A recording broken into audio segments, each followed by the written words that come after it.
예, 저희들이 이제 고린도전서 15장을 한 4시간 정도 이렇게 살펴보았습니다. 그동안 말씀은 이제 부활의 역사성, 부활이 실제 역사에 일어났는가, 이런 부분에 대해서 여러 가지 측면에서 얘기하고, 또 부활이 없다면 이런 가정과 또 부활은 어떤 의미를 갖고 있는가. 그래서 이제 기독교에서 부활은 그 복음의 핵심 내용이고, 그것이 모든 기독교를 세우는 그런 기반이고 기초이기 때문에 부활이 없는 기독교는 상상할 수 없는 거죠. 그래서 이제 성경에 보면은 우리가 사도행전 17장 아덴에서 바울이 설교할 때 모든 사람에게 믿을 만한 증거를 주셨다 했을 때 그것이 바로 이제 예수님의 부활입니다. 그래서 역사에 아무도 부정할 수 없는, 그리고 이제 역사에 많은 좀 위대한 그런 사람들이 예수님의 생애에 대해서 연구를 하다가 이제 부활의 역사적 사건 앞에 무릎을 꿇은 사람들이 여러 명 있어요. 제가 기억하기로 뉴 저기 윌리어스, 그리고 이제 또 C.S. 루이스, 이런 지성인들이 정말 객관적으로 이 성경의 역사적 어떤 부활 사건을 연구하다가 그들이 주님 앞에 무릎을 꿇은 경우가 있었는데요. 그래서 이제 사도행전의 역사도 보면 그들은 이제 부활의 도를 증거하는, 그래서 베드로의 핵심 설교가 이 다윗이 예언한 시편 16편에 나오는 우리가 이제 음부의 그 무덤에 묻히지 않고 썩음을 당치 않는다는 그런 그 메시아가 오셔서 부활하실 것에 대한 예언을 하고 있는 것을 볼 수 있습니다. 그것은 단순히 다윗을 얘기한 게 아니라 바로 이 메시아를 얘기하는 것이죠. 그래서 베드로의 첫 설교도 그렇고 사도행전 13장의 사도 바울의 첫 설교도 똑같은 말씀을 인용합니다. 주님의 역사가, 아니 부활의 역사가 시편에 나오는 말씀을 성취한 것이라고. 그래서 이제 사도행전 전체는 바로 이런 부활에도 부활로 말미암아 사도행전의 역사가 시작이 되고, 또 우리가 잘 아는 이 사두개인들은 그 예수님의 부활을 부정했었잖아요. 근데 이제 부활에도 전하는 걸 싫어해가지고 그 당시에 종교적인 그런 정치적 권력자들이었기 때문에 예수님 그 베드로나 많은 제자들을 핍박하고 옥에 같이 가두게 되고, 사도 베드로나 많은 사람들이 우리는 이 부활에도 이것을 보고 들은 것을 말하지 않을 수 없다 이러면서 그들이 복음을 증거하는, 목숨을 걸고 복음을 전하는 모습을 보게 됩니다. 그래서 우리가 이제 이 복스러운 소망이 몸의 부활, 오늘 이제 본문에서 35절에 나온 질문이 누가 묻기를 죽은 자들이 어떻게 다시 살아나며 어떠한 몸으로 오느냐, 두 가지 그 질문이 있죠. 이것이 어떻게 일어나는가, 부활이 어떻게 일어나는가, 그리고 또 한 가지는 어떤 종류의 몸으로 부활하는가, 이 두 가지 질문에 대한 답변을 오늘 본문의 사도 바울은 하고 있습니다. 그래서 이제 이 소망은 모든 그리스도인에게 주어진 약속이기 때문에 에베소 4장 4절에 보면 한 소망이라고 했고, 우리 영혼의 구원되듯이 몸도 구원됨으로 이것을 구원의 소망이라고 했고, 또 이 성화에 완성되는 것이므로 의의 소망이라고 했고, 또 영광스러운 완성이 이루어짐으로 영광의 소망, 또 영원 속에 들어감으로 영원한 소망, 또 복스러운 소망이기 때문에 복스러운 소망이라고 그랬고, 이 하늘에 쌓아둔 소망, 그리고 이 소망은 튼튼하고 견고한 밭과 같다. 히브리 6장에 보면. 그래서 우리가 이제 이런 이 복스러운 소망, 이 종말과 관련해서 많은 진리가 있는데 그 중에 하나가 우리 그리스도인들의 몸의 부활, 몸의 부활. 그것이 어떻게 이루어지고 또 어떤 몸으로 우리가 변화되는가. 오늘 이 본문에서 이제 그런 부분들을 다루어주고 있습니다. 이 사실은 이제 이 부활에 대한 그 믿음은 어떻게 보면 우리가 상식적으로 또 우리가 생각하는 어떤 이성적인 차원에서 이해될 수 있는 것은 아니죠. 이것은 믿음을 필요로 하고, 그래서 이제 성경에서는 이 믿음이 없이는 이 부활에 대한 것을 믿을 수가 없습니다. 그래서 이제 우리가 잘 아는 이제 우리가 마태복음 우리 문영재님이 나눌 때 22장에 보면 사두개인들이 나오죠. 아마 사두개파, 이 사람들이 이제 부활을 믿지 않은 사람들입니다. 어떻게 보면 이제 오늘날로 얘기하면은 초자연적인 혹은 기적 뭐 이런 것들을 이제 믿지 않는 특히 이제 이성주의이고 합리주의적인 그런 사람들이 이제 이 사두개인들이었는데, 그래서 이제 예수님께 와서 질문을 하죠. 예를 들어서 칠형제가 있었는데 맞이 결혼했는데 이제 큰 아들이 죽었어요. 그러면 이제 이스라엘에는 그 계대 결혼이라 그래서 계속 그 다음 세대를 잇기 위해서 이제 그 둘째가 이제 그 형수와 이제 결혼하게 되고 그렇게 되는데, 7명이 있는데 다 만약에 그렇게 죽었다. 그러면 부활할 때 누구의 남편이 되겠느냐? 이제 이런 질문을 이렇게 하죠. 그때 이제 주님이 하신 대답이 뭐였어요? 너희가 성경도 또 하나님의 능력도 그 모름으로 오해하였도다, 이런 말씀합니다. 그러니까 이제 우리가 믿고 있는 이 믿음이라고 하는 것은 이 믿음이라고 하는 것은 그 신념하고 다르죠. 예를 들어서 어떤 이론이나 사상이나 지식이나 내가 독립적으로 내가 막 그 어떤 지식을 많이 깨닫고, 또 예를 들어서 뭐 내가 선행을 많이 하고 또 어떤 이상을 가지고 의의와 선이나 이상을 놓고 내가 계속 그 쌓아가서 이제 덕도하고 해탈하고, 그런 문제가 아니죠. 기독교는 이제 다른 말로 하면 관계의 문제예요. 그러니까 인간이라고 하는 존재는 혼자 뒀을 때 그가 아무리 훌륭한 많은 지식을 갖고 있고 관념을 가지고 있고 이념을 가지고 있어도 그 자체로는 아무리 많은 것을 깨닫고 아무리 많은 선행을 해도 그 자체적으로는 이게 하나님 앞에 설 수가 없어요. 그러니까 하나님이라는 존재가 배제되고 예수 그리스도라는 존재, 성령의 존재, 또 하나님 말씀에 대한 이런 것이 배제된 나라고 하는 것은 불가능한 것이에요. 이 구원 자체가. 그래서 이제 우리가 믿고 있는 것은 바로 하나님 아버지께서 아들을 통해서 또 성령을 통해서 이루신 일들을 믿는 것이고, 구원이라고 하는 것은 내가 어떤 특별한 깨달음이 아니라 그 하나님이 나와 관계를 시작하고 그분이 나하고 존재를 같이 했을 때 의미가 있어요. 그것이 구원이에요. 기독교 구원은.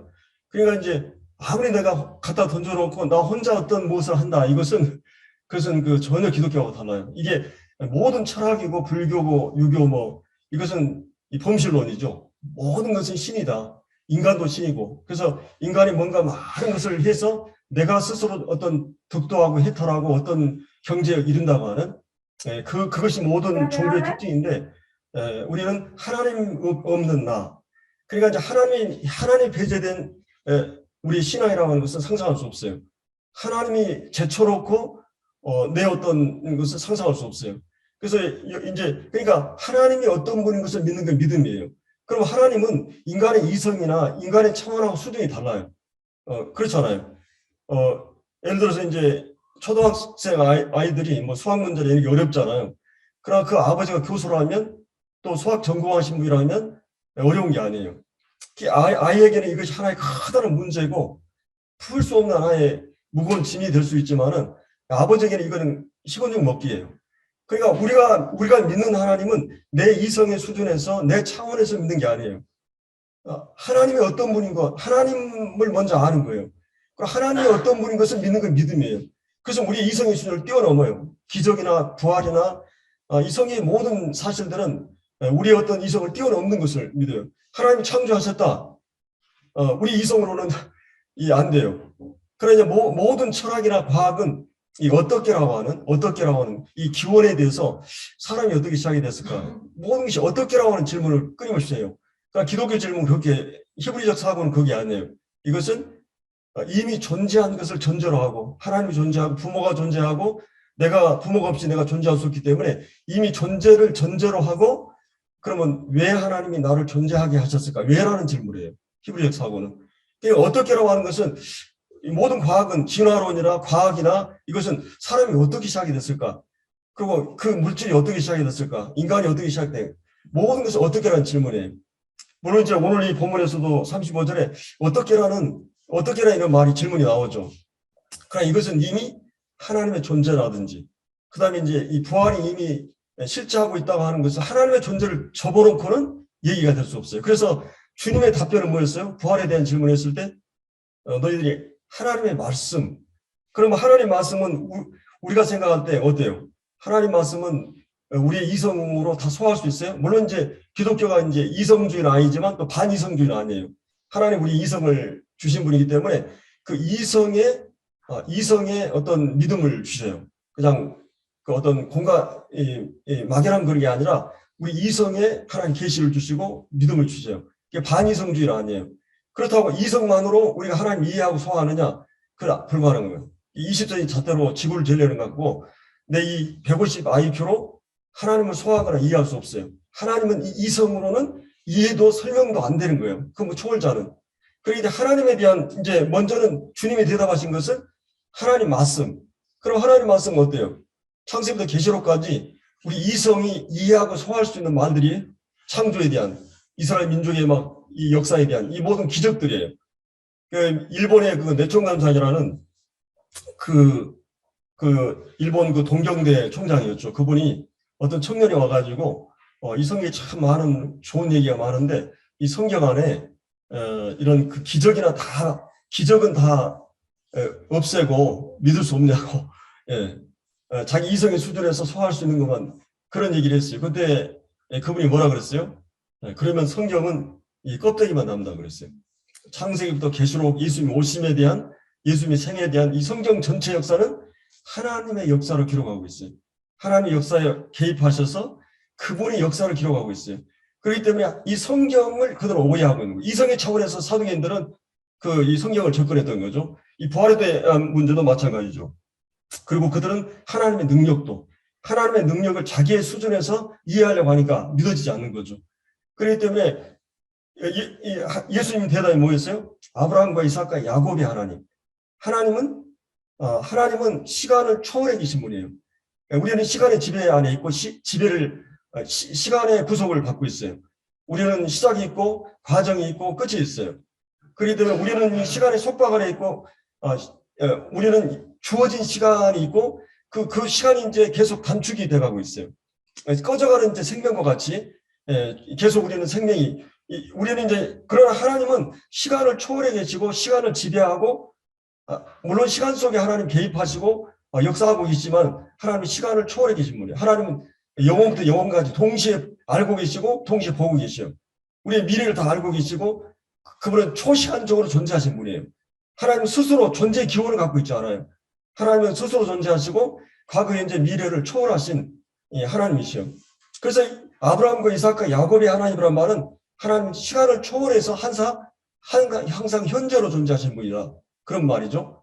하나님은 그런 하나님이신데 우리의 이 이성으로 우리의 어떤 이 작은 머리로 하나님을 이해하고 판단을 하고 그래서 사도행전은 그 이성으로 하나님을 소화하려고 했던 거죠. 그래서 너희가 하나님의 말씀도 또 이 하나님의 능력도 오해하고 있다. 이런 말씀으로 이제 대답을 하고 사도 바울도 지금 그런 어떤 그 질문에 대한 답변이 똑같은 거예요. 창조를 통해서 설명을 하시고 그러니까 하나님을 이해하지 못하면 그러니까 이제 사도행 26장에 보면 하나님이 그걸 하실 수 없는 분으로 생각하세요. 이런 얘기죠. 하나님 못 하실 것 같아요? 그런 얘기예요. 그러니까 하나님으로서 그걸 못하면 하나님이 아니죠. 그러니까 하나님은 항상 사람들은 자기 수준에서 이해하려고 하는 그것은 불가능한 문제입니다. 그래서 성경 히브리 11장에 보면 믿음이 없이는 기쁘시기 못한다. 그러니까 하나님의 존재를 접어놓은 그건 믿음이 아니죠. 하나님이 어떤 분인가? 믿음이 없이는 하나님 기쁘시기 못한다. 하나님께 나아가는 자는 반드시 그가 계신 것과 이게 전제돼야 돼요. 그리고 그가 자기를 찾는 자들의 상주시심을 역사의 마지막 모든 결산을 하시는 분이라고 하는 것을 알아야 됩니다. 그래서 이제 하나님 믿는다는 것은 상식과 이성을 초월하는 인간의 힘으로는 도저히 이해할 수 없는 이 성경 전체 역사는 그런 역사를 기록하고 있는 것을 볼 수 있습니다. 그래서 마치 우리가 성경을 볼 때 만화나 판타지를 보는 것처럼 막 성경에 기적적인 막 일어나니까 여러분 만화에 무슨 그 미키마우스라든지 이렇게 이런 거는 의인화해가지고 동물들을 막 때려도 안 죽고 이게 기차에 깔려도 안 죽고 날아다니고 이러잖아요. 근데 마치 성경에 이성을 초월하는 기적적인 일이 일어나니까 마치 만화나 판타지처럼 성경을 생각하는데 성경은 하나님의 역사하고 기적적인 사건이에요. 하나님이 사람들 안에 오셔서 기적을 나타내시기도 하고, 그러니까 이 하나님이 어떤 분이고 하나님의 존재를, 인간의 차원을 뛰어넘는 그분의 존재를 믿지 않는다면 우리가 성령을 믿을 수가 없어요. 믿음이 성립될 수가 없는 거죠. 그래서 우리가 부활을 믿게 된다면 이 초대교회 성도들은 죽음을 두려워하지 않았어요. 이 겁이 없었습니다. 그리고 이 믿음은 이 하나님 말씀을 들음으로 생깁니다. 초대 성도는 이 부활 신앙으로 이 살아있는 신앙이었고 삶의 능력 있는 그런 신앙이었던 걸 볼 수 있습니다. 그래서 이제 오늘 본문에 이제 질문을 하고 있죠. 죽은 자들이 어떻게 다시 살아나며 어떤 몸으로 오느냐. 그래서 이제 사도 바울은 먼저 이제 그가 대답하기를 어떻게 대답하죠? 이 36절 7절을 보면 어리석은 자여. 물론 이 질문을 하는 사람들은 이 도시가 어느 도시였어요? 고린도는 그리스 헬라 지역이었어요. 이성주의가 가장 발달된 이런 철학이 가장 왕성하게 꼽혔던 데가 바로 이 그리스입니다. 그 사람들은 이 합리주의고 이성주의고 이 과학주의에 길들여 있는 그런 그 시대의 사람들이었기 때문에, 그래서 이런 영지주의자들은 영은 선하고 이제 거룩하고 좋은 것이고, 이 정신은, 그리고 이제 이 육체라고 하는 것은 추하고 더러운 것이다. 그래서 이 그들의 구원론이라고 하는 것은 이 영혼이 이 몸 안에 감옥에 갇혀 있는데 거기서 해탈하는 것이다. 그래서 사람이 죽으면 그 영혼이 몸에서 빠져나온 거기 때문에 그것을 구원으로 봤어요. 그걸 거룩이라고 하고, 그리고 계속해서 이 육체를 학대하고 금욕하고 막 그 힌두교라든지 막 이 몸을 막 이렇게 하잖아요. 그거는 육체 자체를 죄악시 생각하기 때문에. 그럼 사실은 엄격히 따져보면 육체가 죄악이 아니라 영혼이 하나님 앞에서 내가 죄인이기 때문에, 영혼이 죄인이 되어서 영혼을 표현하는 수단이 몸을 통해서 죄를 표현하는 거예요. 그러니까 이제 우리가 구원받은 성도들도 내가 영적으로 구원받았다고 하는 것은 이제 이 몸이라고 하는 걸 통해서 구체적으로 내용을 몸을 통해서 표현하는 거죠. 그렇다면 내 몸을 드리고 내 지체를 드리고 내가 이제 내용을 형식을 통해서 이 몸을 통해서 드리는 이것이 신앙이거든요. 근데 이제 그들은 이 육체 자체를 부정하게 생각하고 육체 자체의 모든 표현을 그렇게 생각했던 거죠. 그래서 이 사도 바울이 어리석은 자라고 말해요. 왜 어리석겠어요? 아까 제가 얘기했던 하나님을 내 수준에서 내 이성의 잣대로 소화하고 이해하고 믿으려고 하니까 그것은 불가능한 거예요. 그리고 인간에 대한 구조를 잘못 이해하고 있기 때문에, 하나님이 인간의 몸도 창조했고 영혼도 하나님 창조했어요. 다만 내가 영혼이 하나님의 말씀을 불순종하고 그렇게 함으로써 내 영혼이 죄인이 돼서 그 죄성을 이 몸을 통해서 표현하는 거죠. 이 사람들이. 근데 이제 절대 기독교는 이 몸을 죄악시하거나 부정하게 생각하지 않아요. 이게 이제 죄에 의해서 이 몸이 그렇게 이제 익숙해졌고 이렇게 해야 되는 거죠. 그래서 어리석은 자라고 이렇게 말하고 있어요.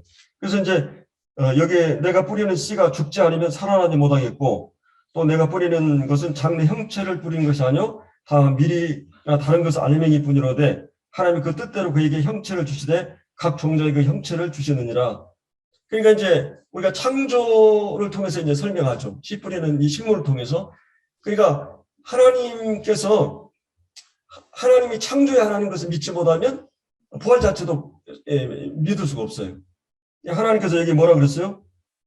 그 뿌리는 씨가 죽지 않으면 여러분이 이제 예를 들어서 뭐 호박이나 상추나 뭐 무씨 같은 거는 저 얼른 구별을 잘 못해요 저는.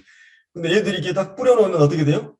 그래서 땅 속에 들어가면 이제 그게 다 해체가 됩니다. 소멸이 되는 게 아니라 썩어서 해체가 돼요. 분산되면 해체되면서 그 안에 씨가 생명이 거기서 돋아나거든요. 그러면 씨의 모양하고 이 꽃이라든지 그 나무라든지 그 열매라든지 이런 것은 또 달라요. 물론 이제 그 열매 속에 씨는 또 연속성을 갖고 있죠. 같은 씨지만은 그 형태라든지 나무의 모양이나 그 꽃의 모양은 전혀 달라요. 다른 것으로 변화되어 있는 거죠. 부활을 사도 바울이 설명하면서 여러분 이제 애벌레 같은 경우는 얼마나 징그러워요. 이렇게 보면. 근데 그 애벌레가 이게 딱 나비로 변하면 어떻게 돼요? 나비의 모양과 애벌레는 극과 극이죠. 우리가 보기도 그렇고 먹이를 먹는 것도 다 달라요. 근데 우리 부활이 그렇게 이루어진다는 거예요. 식물을 통해서 이 씨앗이 그런 변화를 가져오는 것처럼 이런 놀라운 화학작용이 실제 일어나고 있잖아요. 하나님께서 그렇게 창조하실 때 그렇게 하셨다는 거예요. 거기 이제 38절에 보면 하나님의 그 뜻대로 그의 형체를 주시되 각 종자에게 형체를 주셨어요. 여러분 이제 과일이나 뭐 채소나 또 이런 어마어마하게 다양하잖아요. 이 모양이 씨와 그다음에 그 겉의 모습이 완전히 다릅니다. 그런 것처럼 이제 우리가 이제 부활을 하게 되면 여러분이 가지고 있는 이 몸이 부활합니다. 연속성을 가지면서도 이 몸과 전혀 다른 몸으로 변화돼요. 아까 나비가 그 벌레가 나비처럼 변화되는 것처럼 그 완전히 다른 모습으로 변화돼요. 우리 주님도 이 몸을 입고 이 세상에 오셔가지고 잠시 변화산에서 자기 모습을 드러내셨어요. 그래서 이제 천상에 모세와 엘리야하고 이 대화하고 베드로, 야곱, 요한 지상에 있는 분들하고 이 대화하는 이 두 이중적인 그런 모습들을 주님이 몸을 가지고 있으면서 변화된 몸으로 그런 그 잠시 변화산에서 그런 모습을 드러낸 걸 볼 수 있죠.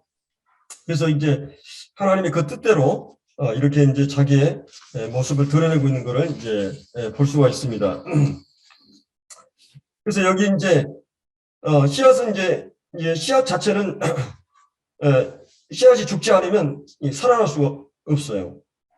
이 해체나 이 제조적의 필연적 수순이 바로 이제 씨가 땅에 묻혀서 부패하고 썩어야 됩니다.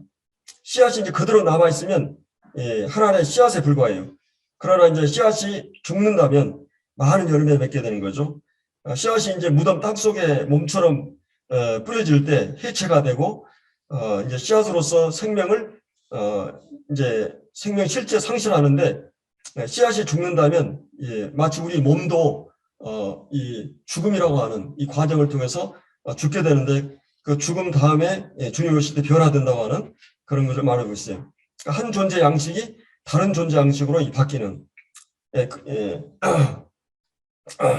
그래서 이제 어떻게 우리가 이제 이 부활의 교리를 거부하겠느냐? 사도 바울은 지금 식물의 그 변화의 과정을 통해서 부활을 설명하고 있는 거죠.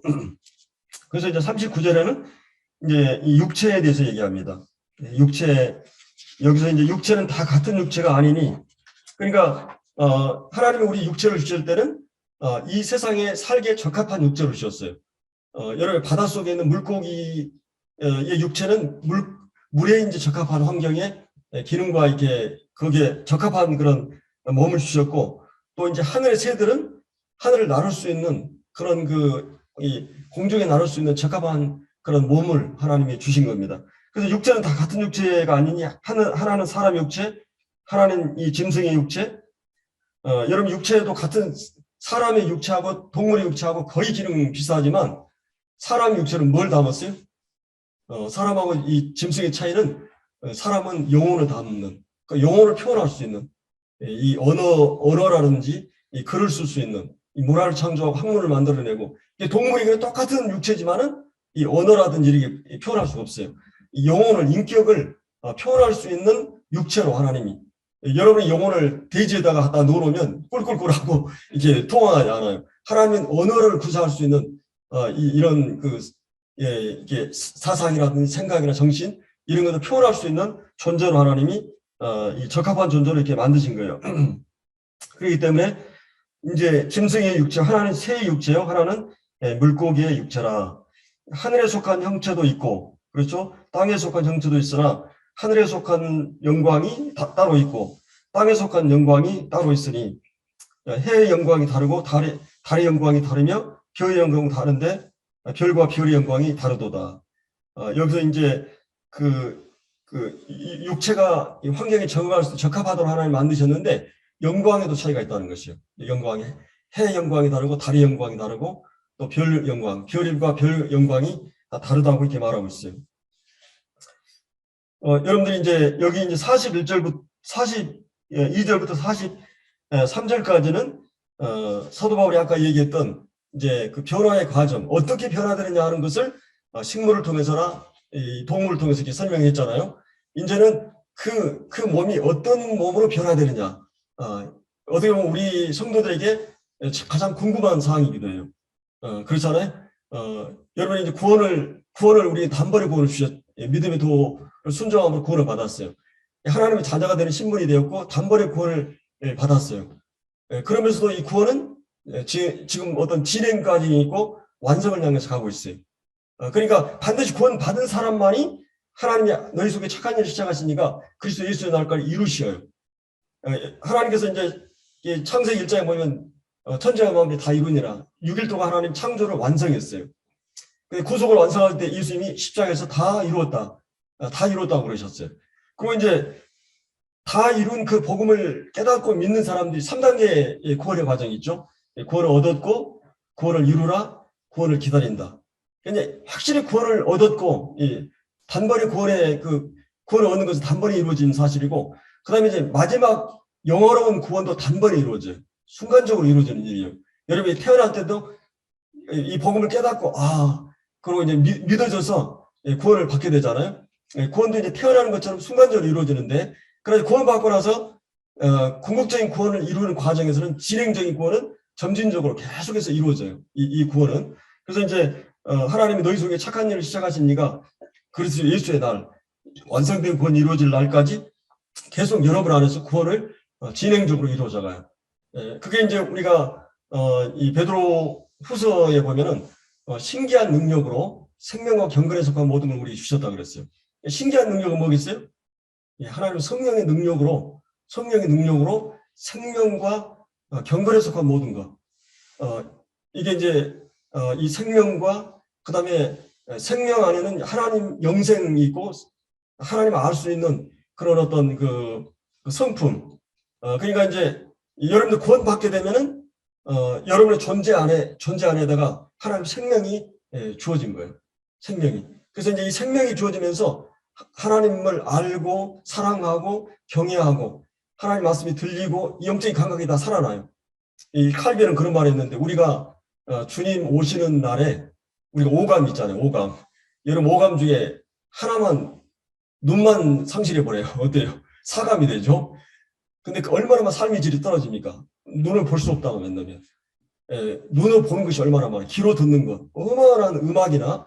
근데 이제 이 칼빈은 우리가 주님 오실 때 청감이 회복이 될 거라고 했어요. 청감이. 이 오감도 아니고 우리가 느낄 수 있는 모든 것이 회복이 되는 그런 이 수준으로 우리가 변화된다고 하는 그런 얘기를 하기도 했습니다. 그래서 이제 여기에 이제 우리가 이제 구원을 단번에 얻었어요. 그렇죠? 이 구원이라고 하는 것은 이 죄사함이고, 내가 어떤 예를 들어서 내가 병이 걸렸는데 병이 치유된 것이에요. 이 처음 구원은. 그러니까 구원받고 나서부터는 계속 우리가 그 병 치유가 아니라 구원받고 나서부터는 주님 오실 때까지는 이제 건강한 생명으로서의 삶이 시작이 되는 거예요. 이제 보고 듣고 그러면서 이 생명이 하나님을 알아가고 하나님 닮아가고 이제 계속해서 이 말씀 안에서 이 삶의 이 성장이 이루어지는 이 과정이 있어요. 하나님께서는 우리 안에다가도 죄의 성품을 죄의 세력을 허락하시고, 또 이 세상이라고 환경, 이 가난 마치 그 세상이라는 강력한 세력을 제거하지 않고 하나님께서 이런 모든 환경 속에다 집어넣고 훈련을 시켜요.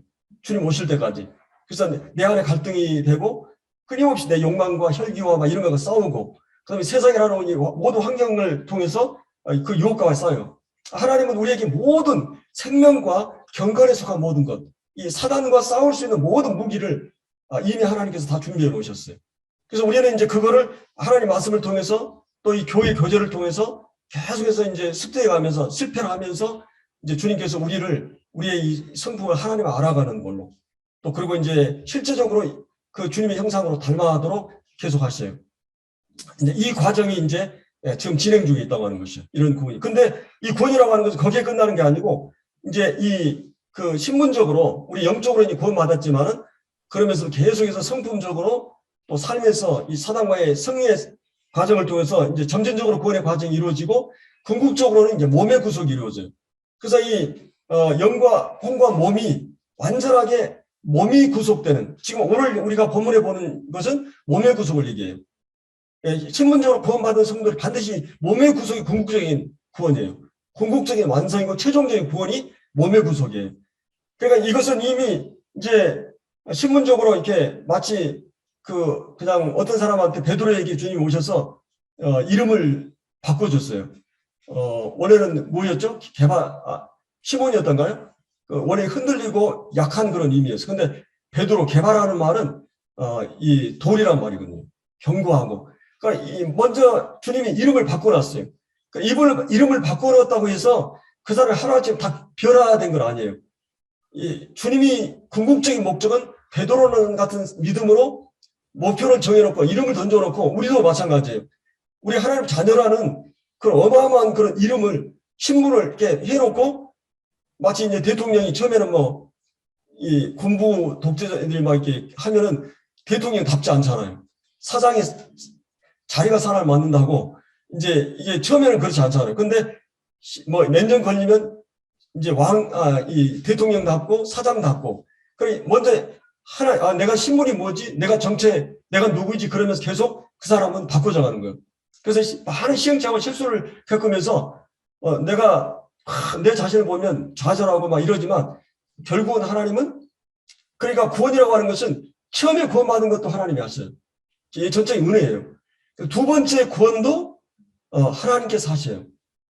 왜냐하면 내가 독립적으로 간다놓으면 나는 절대 그래서 하나님이 이 성령을 묶어놓고 그 다음에 이제 여러 이 교회라는 몸이라는 관계에다가 이제 끊어질 수 없는 관계에다 묶어놓고 그 다음에 여러분의 환경 이런 모든 걸 통해서 하나님은 계속 만약 예를 들어서 여러분 이해관계가 있다 그러면 나 회사 그만둬야지 너 관계가 어려우면 딱 끊어버리면 그 관계가 깨지면서 훈련이 중단돼요.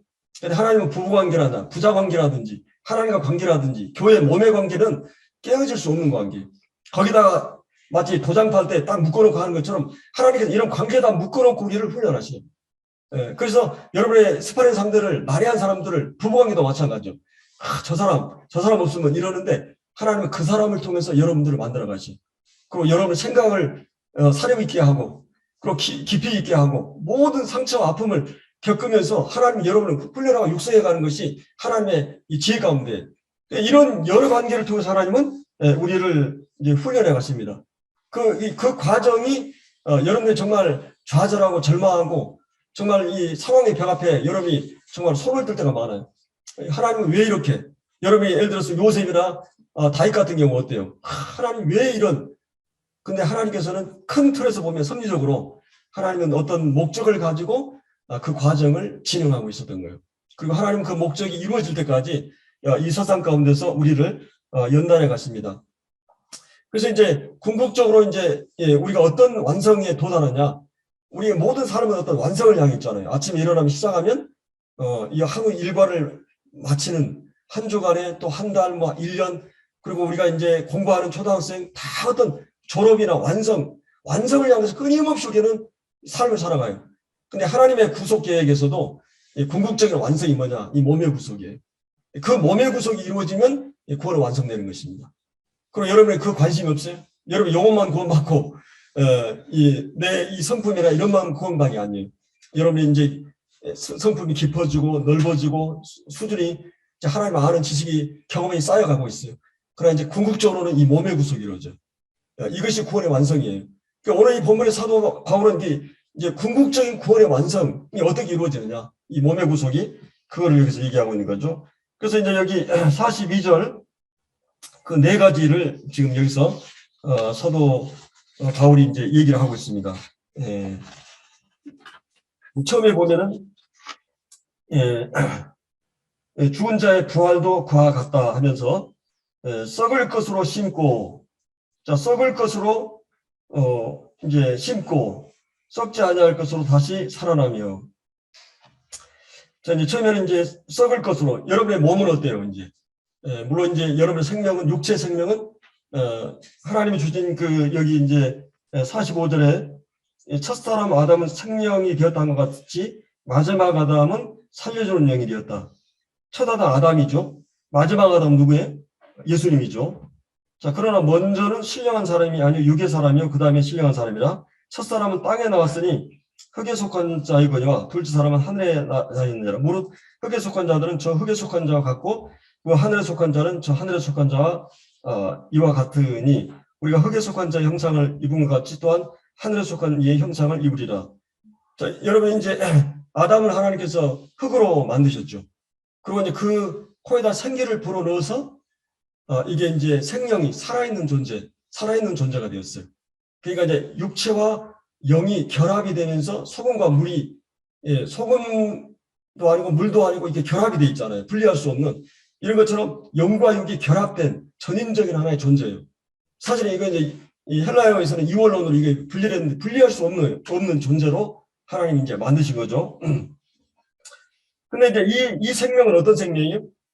아담으로부터 우리가 태어날 때 물려받은 이 육신은 한정된 생명이에요. 꺼져가는 것 같고 촛불같이 계속 이제 모래시계처럼 계속 꺼져가는 침대와 같이 이거는 이제 내가 80 산다고 하면 60을 살았을 때 이제 10년밖에 남지 않은 계속 이제 줄어들고 이제 줄어드는 생명이에요.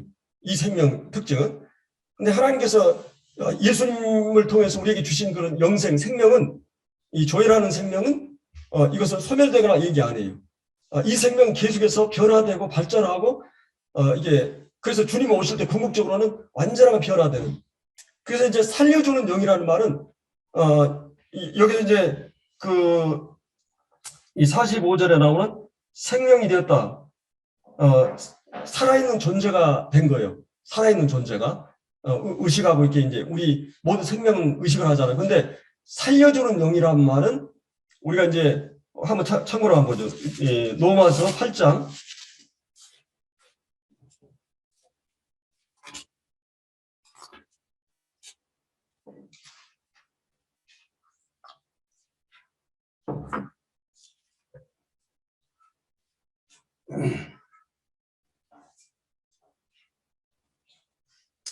18절부터 보면 좋은데요. 쭉 보면은 23절 그뿐 아니라 또한 우리 곧 성령의 처음 익은 열매를 받은 우리까지도 서로 탄식하여 양자될 것 우리 몸의 속량 몸의 구속을 기다리느니라. 그래서 여기 보면은 이제 성령의 처음 익은 열매 이제 우리가 초대교회 성도들이 우리 구원받은 성도들이 성령의 처음 익은 열매 그러니까 이제 성령이 거둔 열매들이에요. 성령이 거둔 열매. 그리고 성령이 그 안에 내주한 사람들이죠. 그래서 이제 거기 이제 10절에 한번 9절에 자 8장 9절 만일 너희 속에 하나님의 영이 거하시면 너희가 육신에 있지 아니하고 영에 있나니 누구든지 그리스도 영이 없으면 그리스도의 사람이 아니라 그리스도 영이 없으면 그리스도인이 아니란 말이에요. 또 그리스도께서 너희 안에 계시면 몸은 죄로 말미암아 죽은 것이나 영은 의로 말미암아 살아있는 것이라. 예수를 죽은 자 가운데 살리시는 영. 자, 예수님을 십자가에 죽으셨을 때 예수를 죽은 자 가운데 살리신 영, 성령이죠. 너희 안에 거하시면 그 영이 우리 안에 거하시죠. 그리스도 예수를 죽은 자 가운데 살리신 이가 너희 안에 거하시는 그 영으로 말미암아 너희 죽을 몸도 살리시리라. 이게 이제 궁극적인 몸의 구속 때 이루어질 일이에요. 그러니까 성령이 처음 익은 열매들로 우리를 거두셨어요. 성령이. 근데 그 성령이 우리 안에 계시면서 이제 성령이 그 우리 안에서 역사하시는 거죠. 우리의 생각에 역사하시고 감정과 의지와 그래서 말씀을 깨닫게 하고 또 이제 모든 사건을 통해서 영적인 해석과 분별을 갖게 하고 영적인 감각을 회복하시면서 성령이 계속 우리 안에 역사하셔요. 근데 그 성령이 궁극적으로는 어떻게 해요? 이제 우리를 예수님을 살려내는 그분이 궁극적으로는 우리 몸도 궁극적으로 이 몸의 구속도 이루어지게 한다는 것이에요. 이제 제가 이제 오늘 고린도전서 15장에 나오는 이 모든 말씀은 이제 그것에 대한 설명이라고 볼 수 있어요. 그래서 이제 여기 이제 45절에 나오는 첫사람 아담으로부터 받은 이 육체, 이 생명은 이제 생명과 살려주는 영, 이제 성령님은 우리를 계속해서 살려주는 영, 궁극적으로 우리를 살게 하는 영. 이게 이제 땅에 속한 그 육체 몸을 갖고 있는데 하늘에 속한 몸. 그래서 이제 우리 하늘나라에 적합한 몸으로 우리를 변화시켜서 하나님의 거예요. 예를 들어서 여러분들이 하나님이 여러분에게 직접 나타나면 여러분 어떻겠어요? 다 실명해 버립니다. 예를 들어서 저기 베드로 아니 바울이라든지 예수님 여러분 태양도 그 찬란한 태양을 정오에 이렇게 정면으로 보기가 어렵잖아요. 근데 하나님의 영광이 딱 그냥 여기에 나타난다 그러면 이 눈이 그냥 너무 부셔가지고 실명해 버립니다. 하나님의 영광 앞에 설사가 누구예요? 그 가까이 가지 못할 빛에 거하시고 하나님은 볼 수도 없는 분이라고 그랬는데 하나님이 가시적으로 진짜 여기 빛으로 드러나면 그래서 그 하나님의 영광을 소화할 수 있는 몸으로 변형돼야 우리 하나님과 함께 살 수가 있어요. 그래서 이제 이 마지막 때 이 몸의 부활, 이 몸의 구속이 이루어질 때 이 몸이 놀라운 몸으로 변화되는 것입니다. 근데 이제 첫째가 뭐예요? 여기 이제 42절에 나오는 이 썩을 것으로 심고, 이 늙고 병들고 썩고 썩지 아니할 것으로, 이게 놀라운 것이에요. 이게 썩지 않을, 그러니까 영에 대한 얘기를 하는 게 아니에요. 영을 담고 있는 이 몸이 이 썩지 아니할 몸으로. 여러분 지금 이 몸은 부패하고 썩고 그러잖아요. 근데 우리가 이제 생각할 때 사람이 딱 죽으면 해체되고 막 분해되고 그러잖아요. 벌레가 막 이렇게 먹어가지고 이제. 근데 주님이 오실 때 다시 이 몸이 영과 결합하면서 변화된 몸으로 얘기를 하고 있어요. 그걸 이제 50절부터 다음에 제가 할 건데요. 여기 이제 51절에 이제 마지막 나팔이 순식간에 후련히 이 20분의 1초라고 그러죠. 후련히 변화되는데 이제 이 나팔 소리는 죽은 자들이 썩지 아니할 것을 다시 살아나고 우리도 변화되리니 이 썩을 것이 반드시 썩지 아니할 것이 있겠고 이 죽을 것이 죽지 아니하면 입으려다. 이 썩을 것이 썩지 아니하면 입고 이 죽을 것이 죽지 않으면 입을 때 사망을 삼키고 사망을 정복한 예가 없잖아요. 사망을 삼키고 이기리라. 그 기도의 말씀이 이 구약의 예언이 이루어질 거다. 그러면서 우리가 사망아 너희 승리가 어디 있느냐? 사망아 너희 쏘는 것이 어디 있냐? 사망에 쏘는 건 죄의 권은 율법이라. 이제 우리 주님께서 이 독침을 맞아버렸어요. 율법과 죄의 형벌을 그 벌을 한번 쏘면은 다시 공격할 수 없잖아요. 이 법이 통과되어 버렸기 때문에 이제는 사망이 우리를 어떻게 할 수 없는. 예를 들어서 우리가 테러가 비행기 타고 가는데 그 조종사한테 권총으로 하면 움직일 수밖에 없잖아요. 근데 만약에 이 권총을 쏴도 아무런 자해가 안 된다면 어떻겠어요? 아무리 사단이 우리를 공격하고 쏴도 그런 빈총이고 그 총을 쏴도 아무런 유해가 가지 않는다면 그러니까 사단은 아무리 공격을 해도 그 위협이고 공포고 그러지 실제 공격할 수 없어요. 이 복음 안에는 이 모든 것이 다 장치가 있어요. 예. 율법에 대한 이 죄에 대한 사단의 모든 고발에 대해서 우리가 대응할 수 있는 이게 다 있는 거죠. 그래서 이제 이런 42절에 나오는 썩지 아니할 것으로 이제 다시 살아난다고 이렇게 이제 이 말을 해주고 있습니다. 그리고 이제 두 번째로는 여기 보면은 이제 욕된 것으로 심고 영광스러운 것으로 다시 살아나고 이 욕된 것으로 심고 여러분 아직도 이 몸은 이렇게 이제 죄성이 있고 또 이 부끄러운 일이 있고 또 이 많은 어떤 그 죄악스러운 그런 것 유혹이 있고 욕된 이런 몸으로 심지만 그 영광스러운 이 가장 영광스러운 것으로 다시 살아나고 또 약한 것 우리 몸은 얼마나 약해요. 저도 이제 60이 넘어가니까 혈관의 문제, 심장, 그다음에 이제 그 부비동맥이나 축농증 한쪽이 아프니까 이가 아프니까 막 이게 부어가지고 또 이게 막 옮기면서 막 연쇄적으로 막 이쪽 치료하면 이쪽이 오고 막 이러다 잘못하다 꺼지겠더라고요. 이 육체가 막 이게 젊었을 때는 전혀 그게 없었잖아요. 이 병이라고 하는 게. 웬만하면 이제 한숨 쉬고 나면 일어나 버리는데 나이가 드니까 이게 이제 막 연쇄적으로 막 이렇게 연약하고 이걸 치료하려고 약으로 하고 막 이런 걸 볼 수 있는데 참 이게 이 몸이 약해요. 얼마나 많은 사람은 질병 하나에 얼마나 약합니까? 그냥 질병 하나에 그냥 넘어지고 죽게 되고 그러잖아요. 근데 이제 이런 약한 것으로 이 약한 몸으로 심는데 강한 것으로 이제 그 어떤 질병도 코로나도 어떤 바이러스도 우리 공격할 수 없는 질병이 없는 그다음에 썩지 않는다는 말은 죽음이 없는 그다음에 이제 욕된 가장 영광스러운 몸으로 우리가 변화됩니다. 그러니까 우리 몸에 그런 이제 어떤 시간과 공간을 초월해서 움직일 수 있는 그러니까 이거는 창조를 통해서 설명했는데 너희가 어떤 몸으로 올 것이다 설명은 예수님이 부활했을 때 그 몸으로 온다는 말이에요. 이거는 예수님의 부활체로 주님이 부활하셨을 때 그 몸으로 시간과 공간을 초월해서 이 닫혔던 문 안에 주님이 들어오셨잖아요. 그런 몸으로 그리고 이제 지금 여기서 얘기하는 죽지 않는 몸으로 가장 강력한 건강한 몸으로, 그 다음에 이제 영광스러운 몸으로, 그 다음에 이제 여기 네 번째는 육의 몸으로 심고 신령한 몸으로. 육의 몸이 있으면 영의 몸도 있다. 육의 몸과 영의 몸이 다르죠. 영의 몸도 있느니라. 그래서 이제 이런 영광스러운 몸으로 우리가 변화돼요. 물론 아직 우리는 경험하지 않았어요. 그러나 정말 놀라운 몸으로. 그리고 이제 여러분들이 우리 주님이 몇 세에 돌아가셨어요? 아마 33세 정도 돌아가셨잖아요. 그래서 20대부터 30대 중반까지가 가장 싱싱한 젊음이라고 그래요. 이 의사들이. 이제 30 중반부터 서서히 이제 노화가 이루어지고 이러죠. 근데 이제 그 절정을 하나님, 우리 주님 자신의 생명을 바치신 거죠. 근데 이제 우리가 이런 몸으로 변화되는 거지. 그리고 그 몸이 조금 더 어떤 노쇠하거나 뭐 늙거나 병들지 않는 완전한 몸으로 변화될 걸 말해요.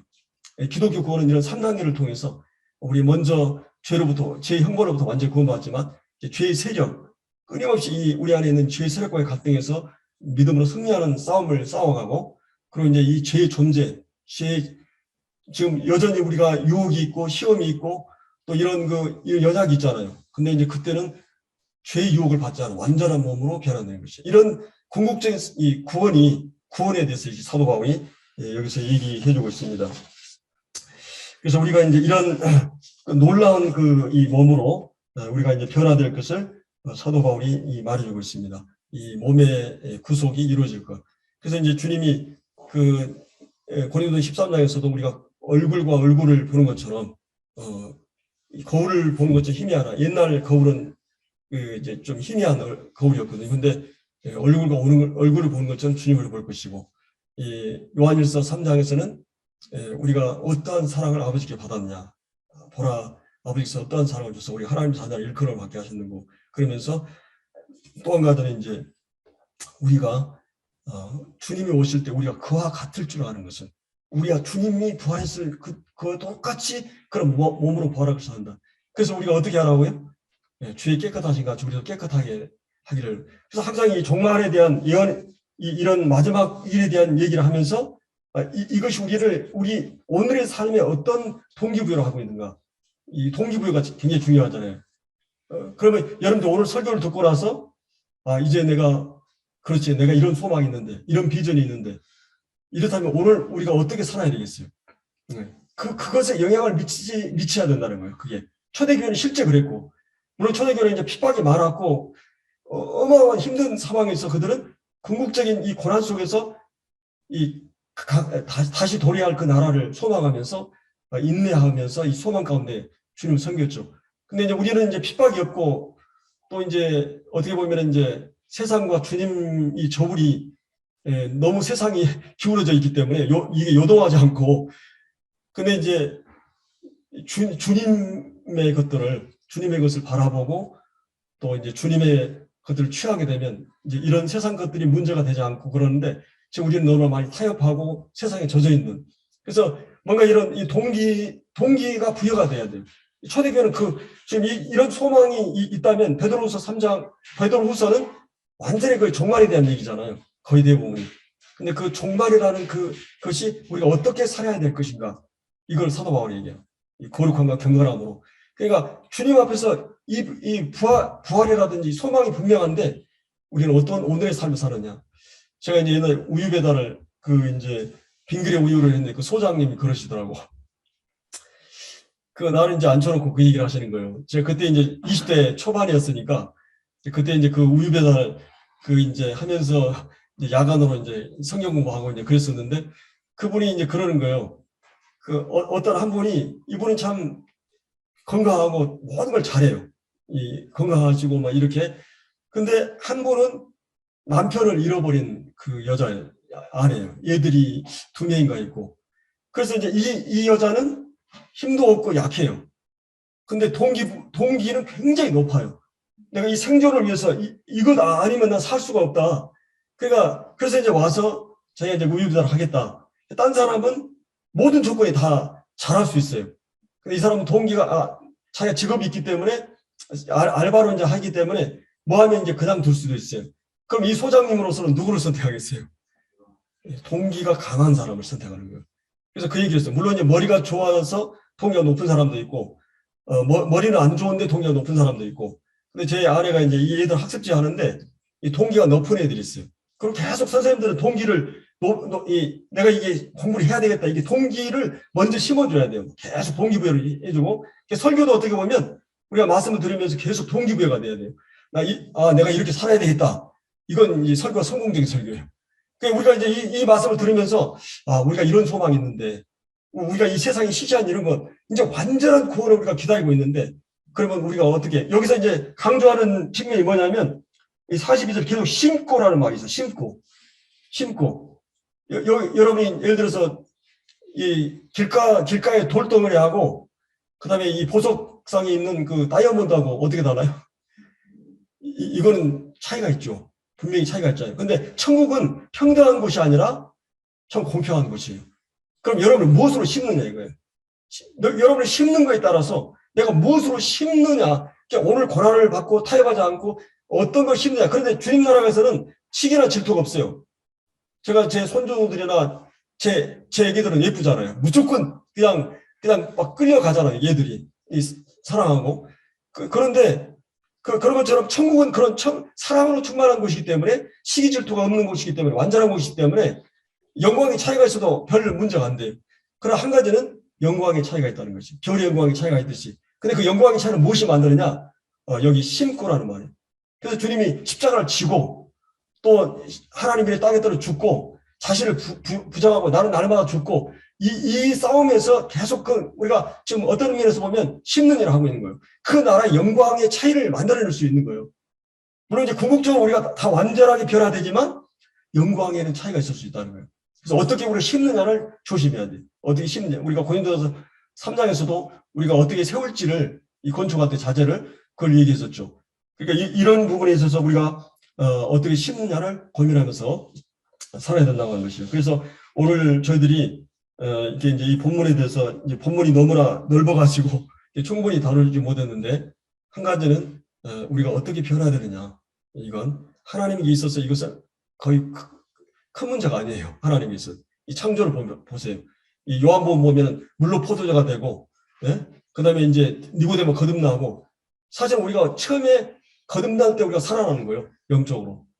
그리고 계속 이 살아있는 생명이 개발돼 가는 것이에요. 성장해 가는 거죠. 그리고 궁극적으로는 주님이 오실 때 완전한 부활이, 몸의 부활이 이루어져요. 그렇기 때문에 이런 변화가, 놀라운 변화가, 누가 일으키느냐? 내가 뭐 예쓴다고 되는 게 아니에요. 용쓴다고 되는 게 아니죠. 하나님께서 우리를 성령으로 묶어 놓으시고, 이 성령님이 우리 안에서 우리를 변화시키는 일을 하세요. 그럼 우리는 계속, 그래서 우리 관계에 중요한 건 뭐예요? 계속 우리는 그분을 의지하고, 그분을 알고, 그분을 의지하는, 그걸 통해서 우리가 어느 날 변화되어 있는 모습으로 달라져 가는 거예요. 그래서 이런 신의 성품에 참여한다는 말은, 우리가 신의 성품에 참여한다는 말은 무슨 말이겠어요? 예수님이 하나님의 성품을 드러냈을 때 쓰는 말이에요. 그러니까 우리라는 존재를 통해서 하나님 우리 안에서 하나님의 성품을 드러내는. 그래서 우리 구원받은 성도들의 생명의 드러남이 가장 확실한 것은 하나님의 성품이 우리를 통해서 우리 형식이라는 이 몸을 통해서 하나님 우리 안에서 세상 가운데 내가 할 수 없는 용서가 이루어지고 어떤 사랑과 겸손과 인내 이런 성품이 하나님의 성품이 신의 성품에 참여하는 것은 하나님의 성품이 우리가 참여하는 것이 그런 일들을 위해서 우리를 하나님이 부르셨다고 하는 것입니다. 기도하고 마치겠습니다. 아버지 하나님 참 저희들을 이렇게 놀라운 복음으로 구원해 주시고 이제 이 예수 그리스도를 통해서 우리가 의롭게 하시고 또 그리스도를 통해서 우리가 이 거룩하게 되어가고 또 우리가 이 그리스도 예수를 통해서 궁극적으로 구속을 이루어질 것을 생각하게 됩니다. 하나님의 지혜가 이 예수 그리스도 안에 또 이 구속 안에 나타나 있고 이런 이 구속사가 우리 안에 시작이 되었고 주님이 오실 때 마침내 이루실 것을 사도 바울이 확신했던 것처럼 이제 구원받은 성도들 안에 시작한 이 구원이 궁극적으로 완성할 것을 저희들이 바라봅니다. 이제 우리가 이런 하나님의 역사를 바라보고 이런 영적인 안목과 또 시각을 가지고 저희들이 하루하루 살아가게 하시고 또 이 세상의 많은 유혹과 시험에서 또 승리하는 저희들이 생애가 되도록 계속해서 이끌어 주시옵소서. 주신 교훈을 감사하고 귀하신 예수님의 이름으로 기도드리옵나이다. 아멘.